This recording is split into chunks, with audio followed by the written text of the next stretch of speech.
दोस्तों, ये कहानी मैं जो आपको सुनाने जा रहा हूँ वो आप ध्यान से सुनना। ये कहानी एक छोटी सी बस्ती में रहने वाले लोगों की है। इस बस्ती में गरीब लोग रहते थे। इस बस्ती में बहुत सारे घर थे और अलग अलग जाति के लोग रहते थे। इस बस्ती में एक लड़का और एक लड़की एक दूसरे से बहुत प्यार करते थे। उन दोनों का घर आसपास ही था। वो दोनों एक दूसरे को देखे बिना रह नहीं सकते थे। लड़के का नाम रोहित और लड़की का नाम रोशनी था। वो दोनों एक दूसरे के बिना जी नहीं सकते थे। वो बात किसी से कह नहीं सकते थे क्योंकि जात पात अलग होने के कारण वो दोनों अंदर ही अंदर घुटते रहते थे। एक रात वो दोनों जंगल में बातें करने के लिए मिलने गए। वहाँ पर बस्ती के कुछ लोग जंगल से अपने अपने घर जा रहे थे। जब वो लोग जंगल से गुजर रहे थे, उन्होंने देखा रोहित और रोशनी जंगल में अकेले बैठकर रोमांस कर रहे थे।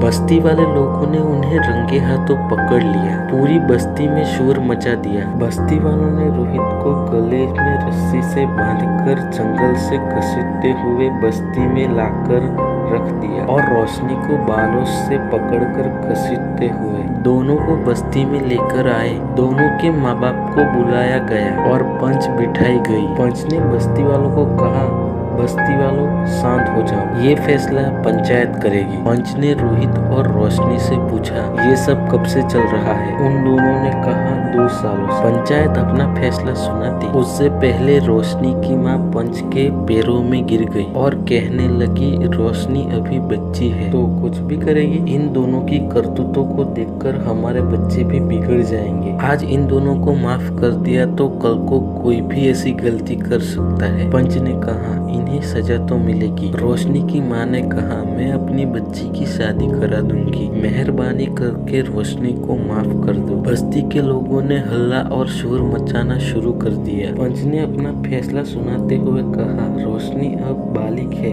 उसकी शादी करा देनी चाहिए और रोहित के परिवार वालों को कहीं और दूसरा घर ले लेना चाहिए। बस्ती वालों ने पंच का फैसला कबूल कर लिया, लेकिन रोहित और रोशनी को ये फैसला कबूल नहीं था। उन दोनों ने कहा, हम जिएंगे तो साथ और मरेंगे भी साथ। रोशनी ने कहा, इस फैसले से अच्छा तो हमें मौत का फैसला दे दो। साथ जी नहीं सकते, मरने के बाद तो साथ रहेंगे। पंच ने कहा, हमने आप दोनों का फैसला सुना दिया है। रोहित ने अपने और रोशनी के ऊपर मिट्टी का तेल डाला। रोशनी ने माचिस से अपने आप को और रोहित को आग लगा ली। बस्ती वाले सब दहल उठे। उन दोनों ने बस्ती वालों को आग में लिपटे हुए कहा, हम इस बस्ती में किसी की शादी नहीं होने देंगे। हम बस्ती वालों को किसी को जिंदा नहीं रहने देंगे। ये कहकर वो दोनों मर गए। रोशनी की माँ गिर जाती है। रोहित की माँ बस्ती वालों को कहती है,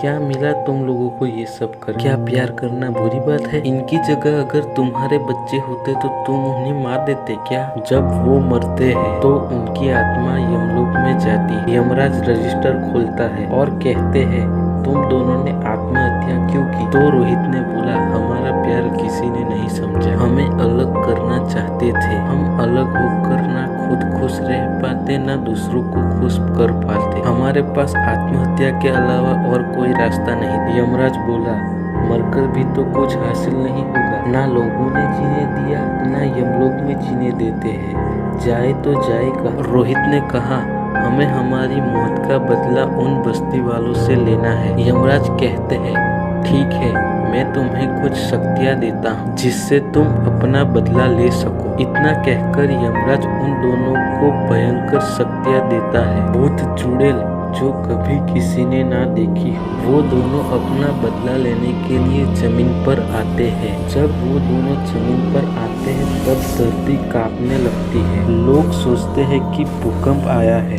लेकिन उन्हें क्या पता कि 2 आत्मा उनसे बदला लेने के लिए आई है। सबसे पहले वो दोनों आत्माएं अपने अपने घर जाती है। वहाँ देखती है उन दोनों की फोटो पर हार चढ़ा है। वो दोनों बहुत रोते हैं। रोहित के मम्मी पापा बैठकर बातें कर रहे होते हैं। रोहित की आत्मा जाकर उनके पास बैठ जाती है और रोहित अपने मम्मी पापा के पैर छूकर आशीर्वाद लेता है। रोहित और रोशनी अपने अपने घर से वापस आ जाते हैं और साथ में मिल जाते हैं। उनका इरादा बस्ती वालों को मारना या बदला लेना नहीं, बल्कि बस्ती वालों को सबक सिखाना होता है। वो दोनों बस्ती के अलग अलग घरों में जाते हैं और रात को 1-2 बजे दिखने लगते हैं। वो बस्ती वाले लोग काफी ज्यादा डरने लग जाते हैं। उन्हें रोज ही वो आत्मा दिखने लग जाती है। सारे बस्ती वाले इकट्ठा होकर उन दोनों की आत्मा को बुलाते हैं। रोहित और रोशनी के माता पिता कहते हैं, रोहित, रोशनी, बेटा वापस आ जाओ। तभी वो दोनों सब लोगों को दिखने लग जाते हैं। अब वो दोनों नीचे जमीन पर आ गए हैं। वो दोनों बस्ती के किसी इंसान को जिंदा नहीं छोड़ेंगे। उनकी आत्मा को नीचे बुलाया जाता है और तांत्रिक को भी बुलाया गया। तांत्रिक ने उन दोनों को पास बुलाया और तांत्रिक ने पूछा, तुम दोनों बस्ती वालों को क्यों परेशान कर रहे हो? दोनों आत्माओं ने सब सच सच बता दिया। तांत्रिक ने बस्ती वालों से कहा, मैं इन दोनों के सच्चे प्यार के खिलाफ नहीं जा सकता हूँ। तांत्रिक ये कहकर चला गया। रोशनी बस्ती वालों से कहती है, अब भी हम दोनों तुम्हारे सामने खड़े हैं। अब हमें अलग कोई क्यों नहीं करता? बस्ती वाले कहते हैं, हमें माफ कर दो, हमसे गलती हो गई। बस्ती वाले कहते हैं, आगे से हम किसी प्यार करने वालों को अलग नहीं करेंगे, हमें माफ